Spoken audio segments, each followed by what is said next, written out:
even though Joseph was in a very difficult situation, his family, that is his brethren, hated him because of favoritism. And then further than that, it appeared from his dreams that it might even be a possibility that God himself showed favor to Joseph. And really that wasn't the case at all, but that God had a bigger plan, and those boys didn't know anything about that plan. But they played right on into that, and so they sold Joseph to their cousins. Their cousins took him down to Egypt. He was in the house of Potiphar, the captain of Pharaoh's guard. And then because of sin, yet again, he was thrown into prison. And there he stayed for 2 years. But right after he got into prison, there was, they don't really make a mention of this, obviously in lesson 12 anyway. But the butcher and the baker, were in prison. Did I say, what did I say? Butcher. I'm sorry. The cupbearer and the baker. Thank you. I'm thinking ahead here. And so the cupbearer and the baker were in prison with Joseph, and they had dreams, and Joseph interpreted their dreams. And of course, the cupbearer, he was the one who lived, forgot about Joseph. He forgot him. And so for 2 years, here's a forgotten individual. And yet, even being forgotten, he did not blame God, but he remained faithful. And then Pharaoh had a set of dreams. And then the cupbearer, fortunately, remembered Joseph. And as a result, then Joseph came and interpreted those dreams, and Pharaoh set Joseph over all the land. He recognized Joseph's talents, that God was with him, and so he set him over all of the land. So then we go to chapter 41. Here at the very end of the chapter, we'll start with verse 53. Then the 7 years of plenty, because there were 7 years of famine, 7 years of plenty, and then there were 7 years of famine. Then the 7 years of plenty, which were in the land of Egypt, ended.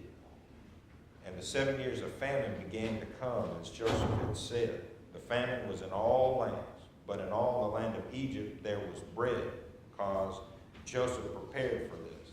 So when all the land of Egypt was famished, the people cried to Pharaoh for bread. Then Pharaoh said to all the Egyptians, "Go to Joseph. Whatever he says to you, do."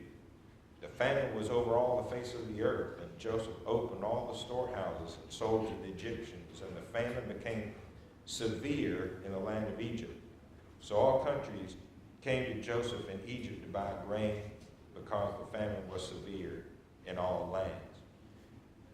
We, of course, do not have an appreciation for famine in our country, do we? We don't know that.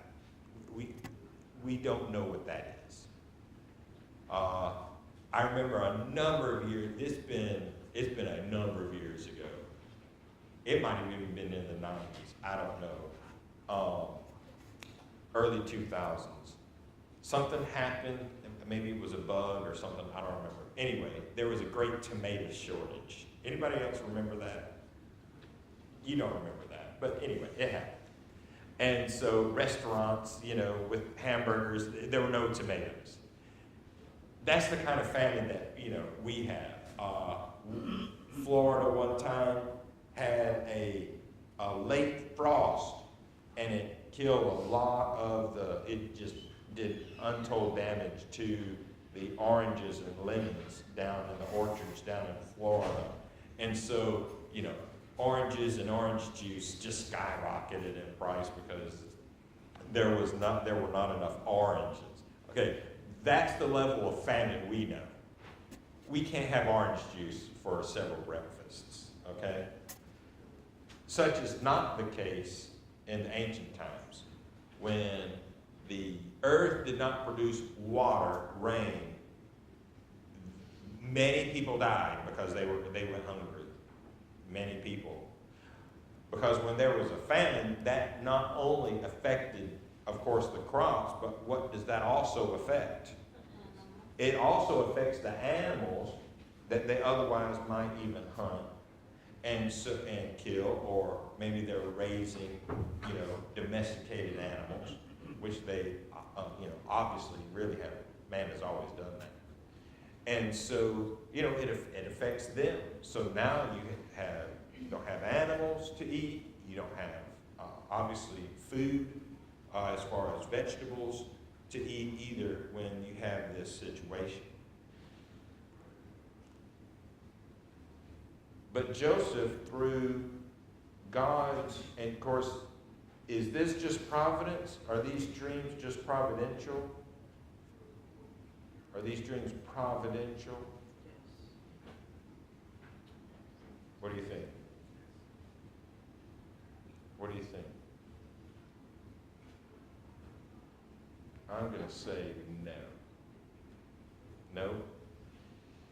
So think about this.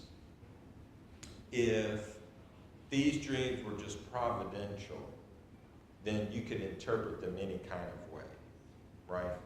But these were specific dreams given by God. So here is God acting outside of nature.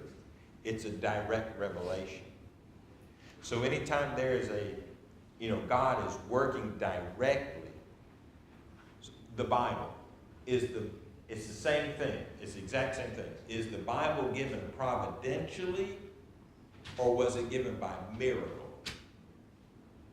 The Bible is given by miracle because that's inspiration. God breathed it. That is, God gave it to them in a literal sense, in a real way.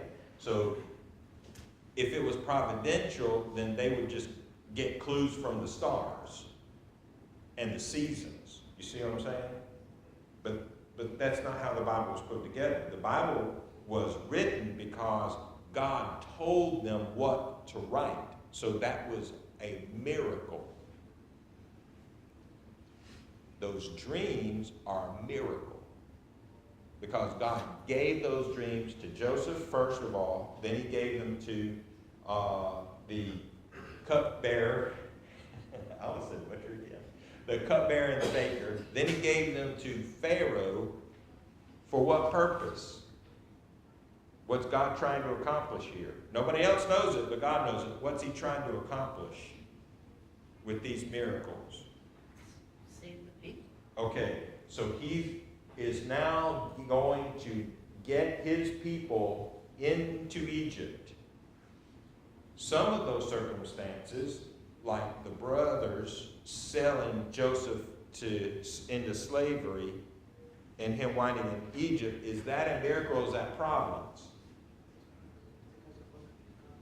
Right, that's providence because those are just circumstances that happen. God didn't cause those things outside of nature. But when you have these dreams that are coming from God for the purpose of helping Joseph along. Otherwise Joseph would not have been recognized by Pharaoh whatsoever. But because God gave him these dreams, now Joseph is being recognized, you see. So, is it super important to know that? Not necessarily, but it is nice to know. When you're talking about, and what's the definition of a miracle and the definition of providence, it's good to know and be able to, distinguish between the two.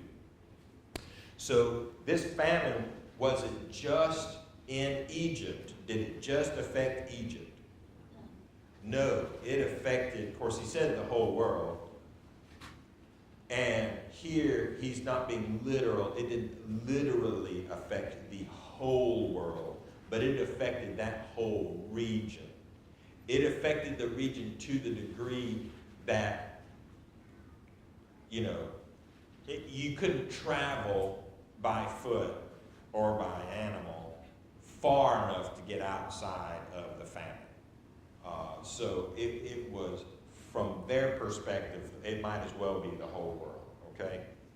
But it was in that area. And it was so severe that all of, even Canaan was coming to Egypt. No doubt other parts of Africa were coming to Egypt for grain. And of course they were coming to Egypt for grain. Why? That's right, because Joseph was put in charge of the 7 years of plenty. And he stockpiled all this grain. And so ultimately, of course, the Pharaoh is going to own the entire country because they're selling everything that they have. He's going to give it back to them. But essentially that is what is going to take place. And that was the severity of those 7 years of famine. And so it affected Jacob and his sons there in Canaan. So there was a great need in the land of Canaan where Jacob lived. And, you know, news does spread. Hey, they have food. You're going to know where the food is. That word gets out. And so now we know there's food in Egypt. So what is Jacob going to do when he understands that there's food in Egypt? What's he going to do? What would you do? All right, boys, you got to go to Egypt and buy some grain. Now, was Jacob just a poor nomad? Was Jacob just a poor nomad? No. Abraham was an extremely wealthy individual. Isaac, the inheritor, was an extremely wealthy individual. Jacob, the third inheritor, as well as, you know, they worked themselves. He was extremely wealthy. And so their, you know, family, much like Abraham, their family were hundreds and hundreds of people. And Jacob was able to sustain all of those individuals because of his wealth. So he had the ability to send his boys down to Egypt and buy grain for all of his family. I mean, to the degree, of course, that he sent them down there, and then because of what Joseph did, of course, they came back, and they didn't even go back for another 5 or 6 months. Okay? So, I mean, that's a lot of wealth. That's a lot of wealth. Now, Joseph did send the wealth back too, but, you know, either way. So now there's this great need. And so Joseph's brothers came to Joseph to buy food, but they did not recognize Joseph because now he was nearly 40 years old. It had been 25 years since, they had sold him into slavery. But of course, Joseph knew them as soon as he saw them. Have you ever been, I know you have, been in a situation where you saw someone and then later you're like, hey, wait a second, that was, and then you recognize them afterward? It's the same situation. Further than that, after this many years, when when you are in a different situation, what kind of garb is Joseph in? Is he in a nomad's garb? Egyptian. No, see, he's in full Egyptian garb. And so everything about him says Egyptian. They are expecting to see an Egyptian. And so that's what they saw. Now, he's expecting to see his brothers from that point of view. And so that's exactly who he did see. And so he was able to, because they didn't recognize him right away. And of course he spoke the Egyptian fluently. So he was further going through that and speaking a foreign language and speaking through an interpreter. Listen, that removes you even further. And so it's just a tremendous story. All right, let's go down to verse 24 here. And after all of these things happened, and he said, "Do you have a younger brother?" Things of that nature. And oh yes, but we had to leave him at home, of course. Verse 22, actually, Reuben answered, saying, "Did I not speak to you, saying, do not sin against the boy, that is Joseph? And you would not listen. Therefore, behold, his blood is now required of us." But they did not know that Joseph understood them. 25 years, and yet their selling him was still on their minds. Still. That's interesting. We forget everything that we did in our past, don't we? Even though it was years and years and years and years ago. Yeah, that'd be nice, wouldn't it? Because he spoke to them through an interpreter, verse 24, and he turned himself away from them and he wept. He no doubt he really wanted to tell them who he was and all these kind of things, but he pushed through. Then he returned to them again and talked with them. And he took Simeon from them and bound him before their eyes. And so he, had a little ruse going. "Oh, you're going to sell me into slavery? That's okay. I got something for you." Now, he was not trying to actually be mean, because he knew the end result. He wanted to see his brother. He really wanted to see his dad as well. And so he was trying to, accomplish that through those things.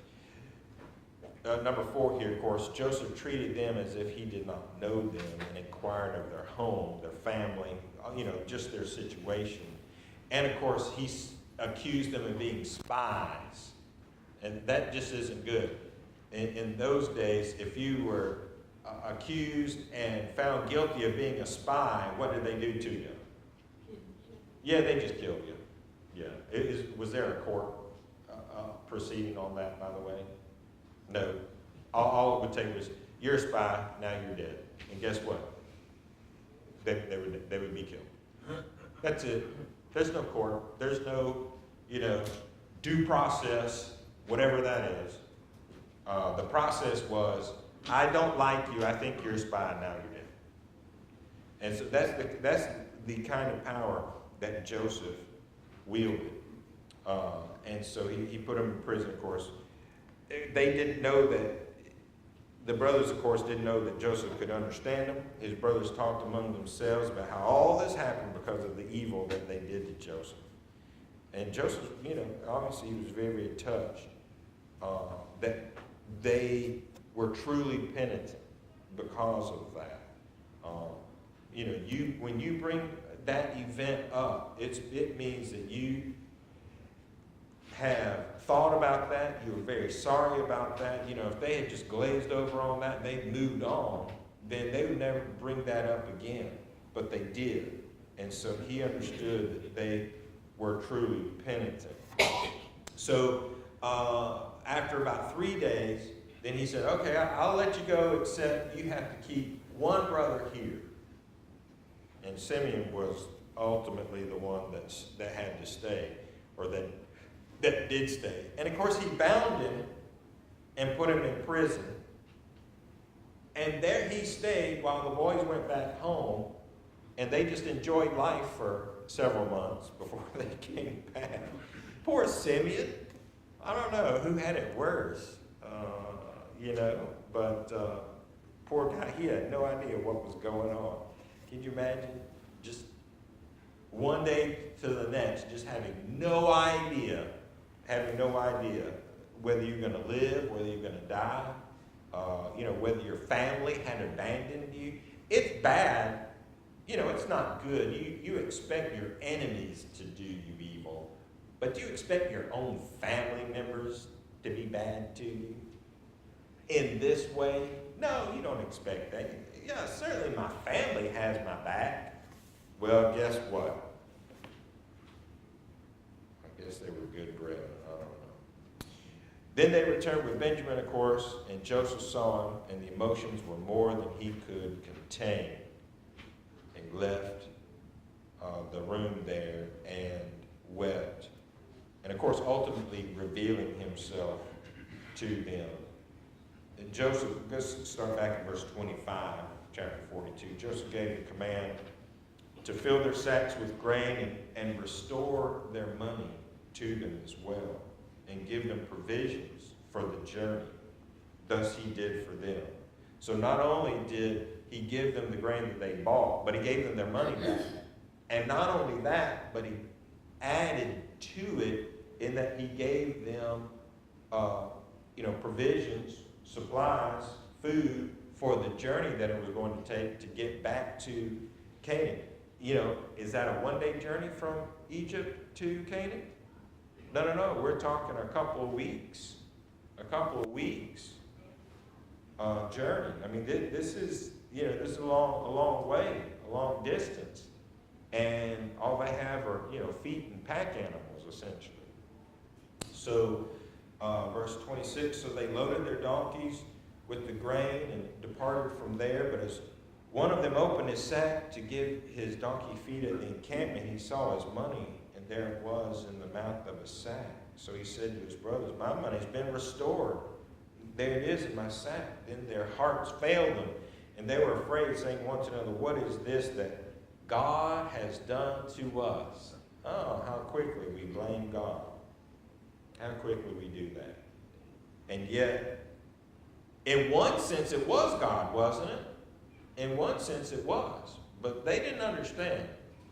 Joseph ultimately understood, didn't he? He's going to make a statement. He's going to make a statement. That's a great statement. We won't quite get there. But God's done this to us. Well, in one sense, he did. But in another real sense, of course, it was Joseph. They just didn't know that. Verse 29. Then they went to Jacob, their father, in the land of Canaan, and told him all that had happened to them.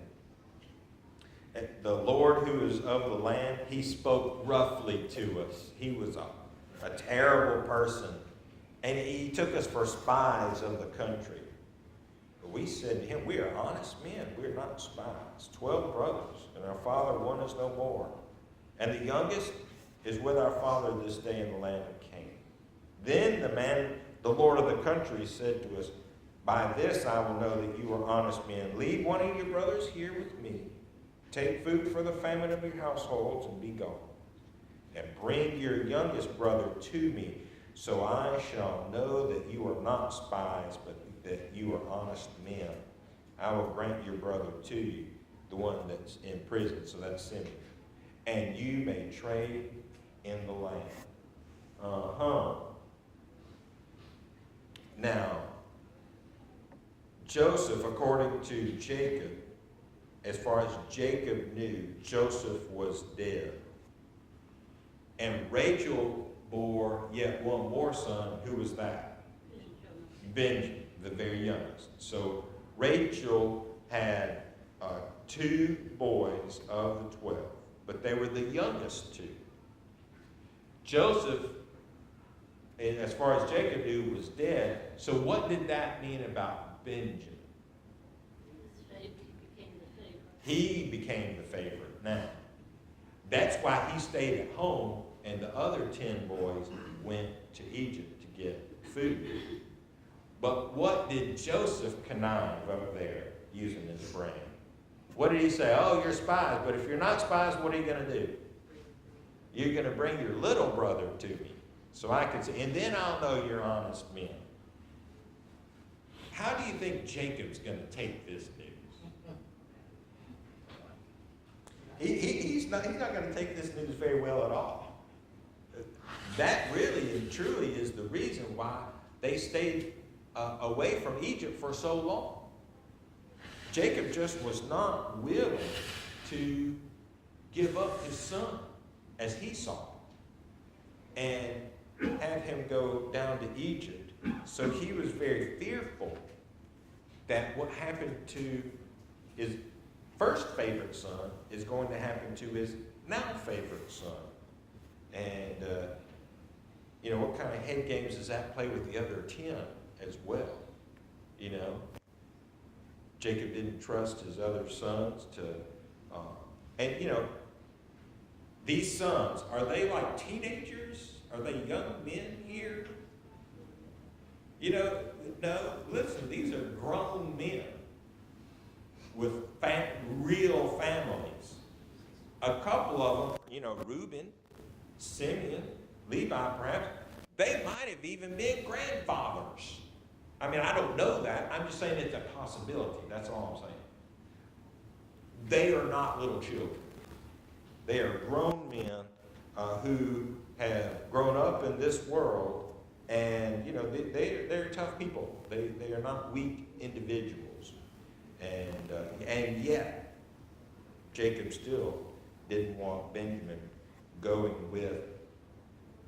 down to Egypt because of them. So, chapter 43. We go to chapter 43, and so finally they did go down to Egypt with Benjamin. Jacob finally allowed them because the famine was just so severe that Jacob just didn't have any choice. I mean, it was either send Benjamin or starve. Of course, that wouldn't do anybody any good. Then they would all have been dead. And so finally, he said, okay, you take him. In verse 29, then he lifted his eyes and saw his brother Benjamin, his mother's son, and said, is this your younger brother of whom you spoke to me? And he said, God be gracious to you, my son. Now his heart yearned for his brother. So Joseph made haste and sought somewhere to weep, and he went into his chamber, and he wept there. Certainly this was a great emotional time for Joseph, to actually be able to see his little brother again after all these years and under these circumstances.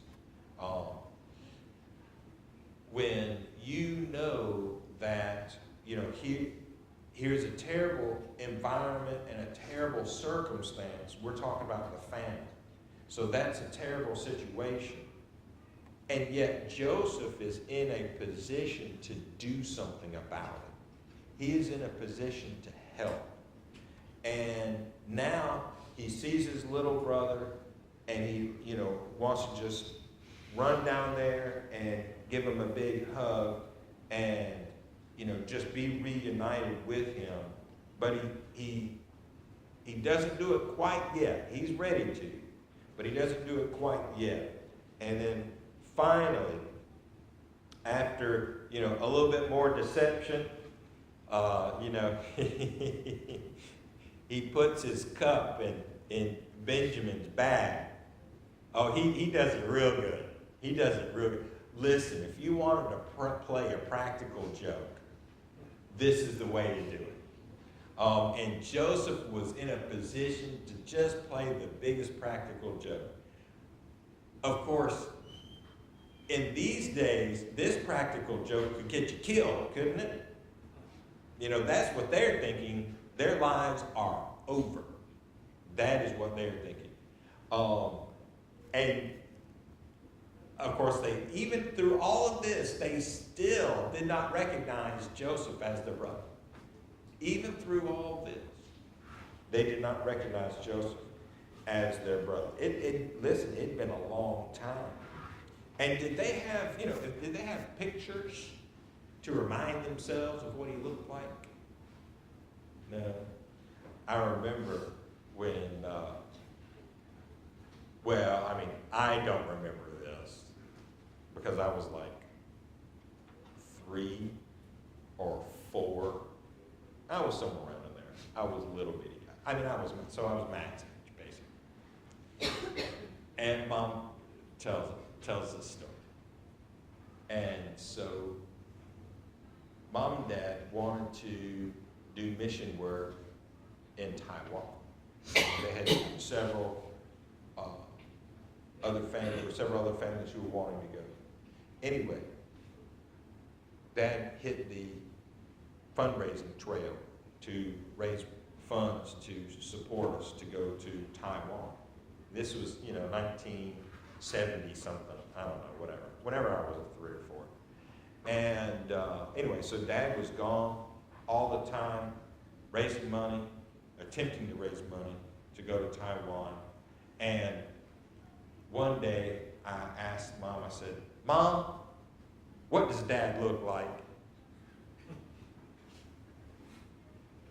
Dad was at home the next day. I don't know what that was all about. And so, when people, of course, 3, but when people are gone for a long, long period of time, you don't have pictures and videos. You can't forget what people look like. And so they, even after all these years, they still did not recognize their little brother here as, he was this Egyptian.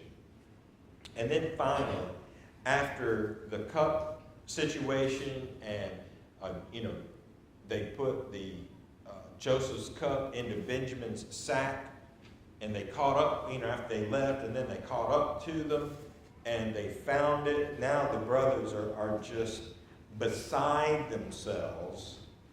That's how we would say it. They're beside themselves. Verse 16, then Judah said, what shall we say? This is chapter 45 here. The chapter 45 or 44. Hang on. 44, verse 16. Then Judah said, what shall we say to my Lord? What shall we speak? Or how shall we clear ourselves?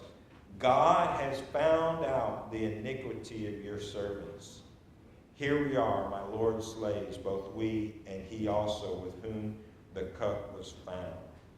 And so, Judah is now stepping up, saying, look, blame us, don't blame him. Anything but this. We cannot go back without. We cannot do it. We cannot do it. And as a result, verse 1 of chapter 45, as a result of this, of course, Joseph knew that this was going to be the case anyway. He couldn't contain himself anymore.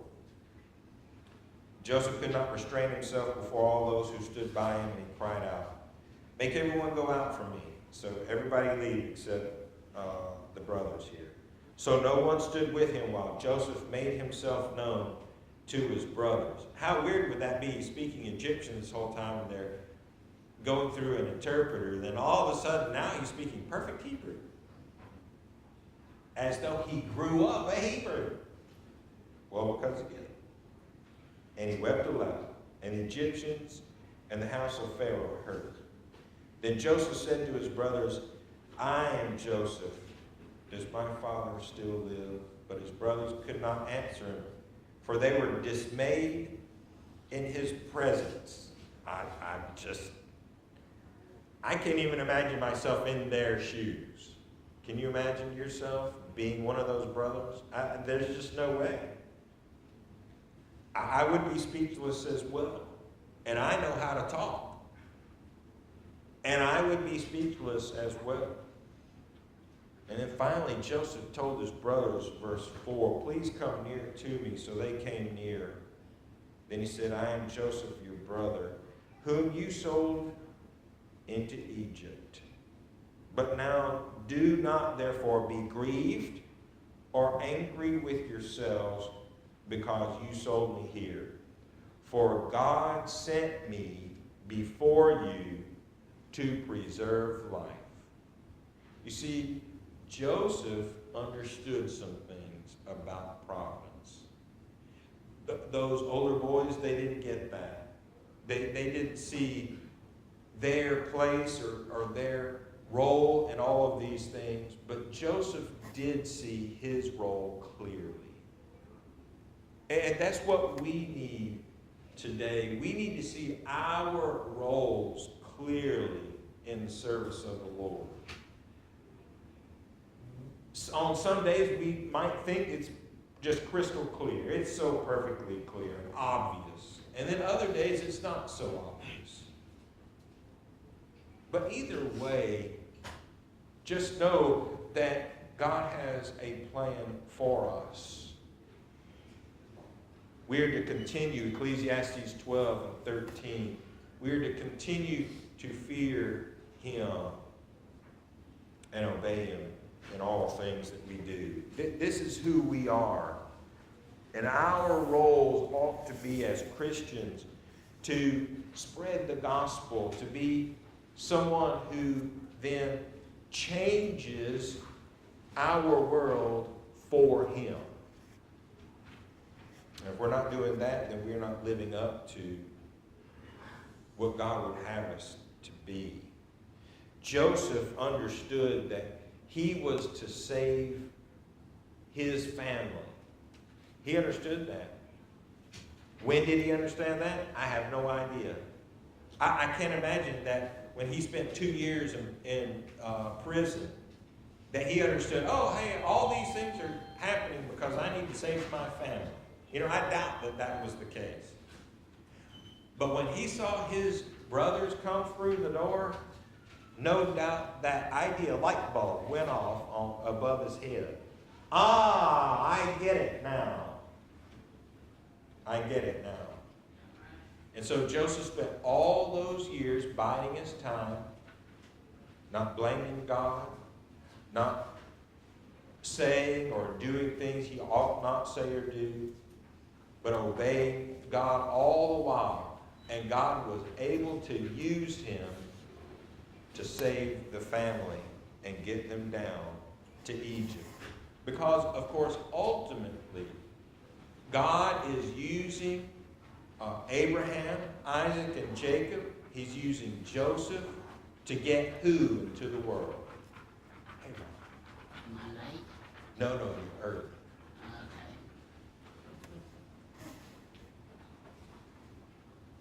God is getting these people into Egypt because God has a promise to keep.